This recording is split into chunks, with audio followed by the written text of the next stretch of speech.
ইন্নামাল মুমিনুনা ইখওয়াতুন ফাআসলিহু বাইনা আখাওয়াকুম ওয়াত্তাকুল্লাহা লাআল্লাকুম তুরহামুন। আল্লাহ তাআলা বলছেন, প্রত্যেক মুসলমান একে অপরের ভাই, তাই তোমরা তোমাদের ভাইয়ের সাথে সুসম্পর্ক বজায় রাখো। আশা করা যায় তোমাদের উপরে দয়া করা হবে। ওয়াত্তাকুল্লাহ, ওই মহান আল্লাহর প্রতি ভরসা রাখো।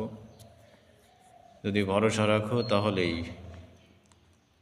আল্লাহ তাআলা ওয়াদা দিয়েছেন, আশা করা যায় তোমাদের উপরে অনুগ্রহ করা হবে, দয়া করা হবে।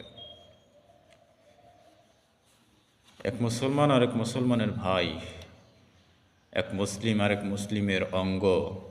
বিশ্বনবীর হাদিস থেকে আমরা পাই, আর নোমান ইবনে বাশির রাদিয়াল্লাহু তাআলা আনহু ক্বালা রাসূলুল্লাহ সাল্লাল্লাহু আলাইহি ওয়াসাল্লাম, আল মুসলিমুনা কারাজুলিন ওয়াহিদিন ইনিস্তাকা আইনুহু ইস্তাকা কুল্লুহু, ইনিস্তাকা রাসুহু ইস্তাকা কুল্লুহু। হযরত নোমান ইবনে বাশির রাদিয়াল্লাহু তাআলা আনহু বলেন, বিশ্বনবী সাল্লাল্লাহু আলাইহি ওয়াসাল্লাম বলেছেন, একজন মুসলমান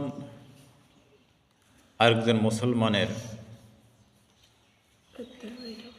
ভাই এরকম যদি কারো চোখে যন্ত্রণা হয়, ইনিস্তাকা আইনুহু, যদি তার চোখে যন্ত্রণা হয় তাহলে তার গোটা শরীর তা অনুভব করে। ইনিস্তাকা রাসুহু, আর যদি মাথায় যন্ত্রণা হয় তাহলে ইস্তাকা কুল্লুহু, গোটা শরীর তা অনুভব করতে পারে। মুসলিম শরীফের বর্ণনায় হাদিসটি এসেছে,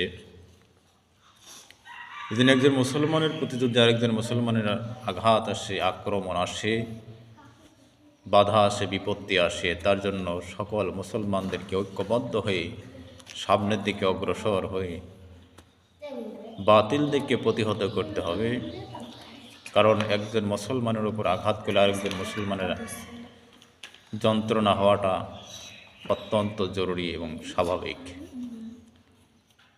হাদিস থেকে আমরা স্পষ্ট এটাই বুঝতে পারি, কারণ চোখে যদি যন্ত্রণা হয় গোটা শরীর তা অনুভব করতে পারে। ঠিক তেমনি একজন মুসলমানকে যদি একজন বিজাতি আক্রমণ করে, এটা শুধু একজন মুসলমানকে করেনি, গোটা মুসলমান জাতিকে করেছে। এজন্য মুসলিম জাতিকে ঐক্যবদ্ধ হতে হবে। মুসলমান এক ভাই আর এক ভাইয়ের সাথে সম্পর্কটাকে বহাল রাখতে হবে। এটা যদি করতে পারে তাহলেই এই পৃথিবীর বুকে ইসলাম কায়েম হবে। অতি তাড়াতাড়ি, অতি দ্রুত ইসলাম কায়েম হবে ইনশাআল্লাহ আযীম।